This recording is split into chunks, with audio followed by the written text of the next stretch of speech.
Baik, assalamualaikum warahmatullahi wabarakatuh. Selamat pagi, salam sejahtera bagi kita semua. Apa kabar anak-anak? Saya harap anak-anak sekalian sehat selalu dan selalu dalam lindungan Allah. Baik, pada hari ini kita akan melanjutkan materi kita mengenai cerita fantasi. Ya, sebelum kita lanjut lebih jauh, kita harus tahu dulu apa sih itu pengertian cerita dari fantasi. Ya, di sini sudah saya tuliskan, cerita fantasi merupakan salah satu genre cerita yang bersifat imajinatif diciptakan penulis pada cerita hal yang tidak biasa menjadi mungkin. Tokoh dan latar diciptakan penulis dan tidak ada di dalam dunia nyata. Artinya cerita fantasi itu segala sesuatu yang ada di dalam cerita itu tidak pernah ada di dalam dunia nyata. Baik, selanjutnya kita akan membahas ciri dari cerita teks fantasi.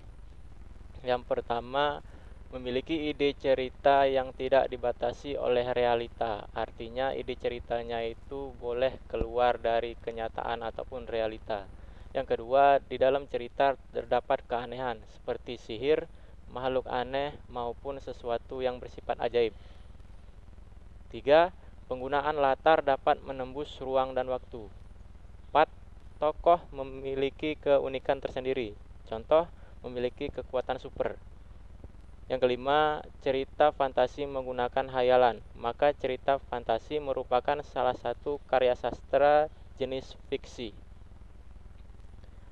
Ya, jadi di sini sudah saya bagi juga jenis cerita fantasi. Ya, di sini saya akan bagi dua. Yang pertama itu berdasarkan kesesuaian. Berdasarkan kesesuaian, cerita fantasi itu terbagi dua lagi. Yang pertama, cerita fantasi total. Pada cerita fantasi total, semua yang terdapat pada cerita tidak ada yang terjadi pada dunia nyata. Ya, sudah jadi cerita fantasi total. Yang kedua, cerita fantasi irisan. Pada cerita fantasi yang menggunakan fantasi irisan, tetap menggunakan nama benda ataupun nama tempat yang ada dalam dunia nyata, namun alur ceritanya tidak pernah terjadi dalam dunia nyata. Selanjutnya berdasarkan latar cerita, ya terbagi dua lagi. Yang pertama, latar sejaman. Latar sejaman menggunakan latar satu masa, yaitu masa sekarang, masa depan ataupun masa lalu. Jadi kalian bebas memilih mau masa sekarang, masa depan ataupun masa lalu yang akan kalian ceritakan. Yang kedua, latar lintas waktu. Latar lintas waktu berarti cerita fantasi menggunakan dua latar waktu yang berbeda. Artinya dalam satu cerita terdapat dua latar waktu, bisa menggunakan latar masa sekarang dan juga dicampur dengan masa depan ataupun masa lalu. Struktur cerita fantasi. Yang pertama ada orientasi. Orientasi merupakan pengenalan di mana penulis memberikan ilustrasi tokoh, penokohan, dan alur cerita sekilas kepada pembaca. Yang kedua ada konflik.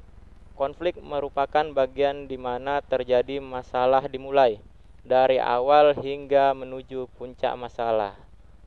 Yang ketiga ada resolusi. Resolusi merupakan penyelesaian dari masalah yang terjadi. Resolusi merupakan bagian penentu yang akan mengarah pada ending. Yang terakhir ada ending ataupun penyelesaian. Ending atau penyelesaian merupakan penutup dari cerita fantasi. Ending sendiri terbagi menjadi dua, yaitu happy ending atau akhir yang bahagia. Yang kedua sad ending atau akhir yang menyedihkan. Ya, mungkin untuk materi kita sudahi sampai di sini dulu. Nanti di pertemuan selanjutnya akan saya lanjutkan pembahasan kita masih mengenai cerita fantasi. Mungkin sekian dari saya, lebih dan kurang mohon maaf. Wassalamualaikum warahmatullahi wabarakatuh.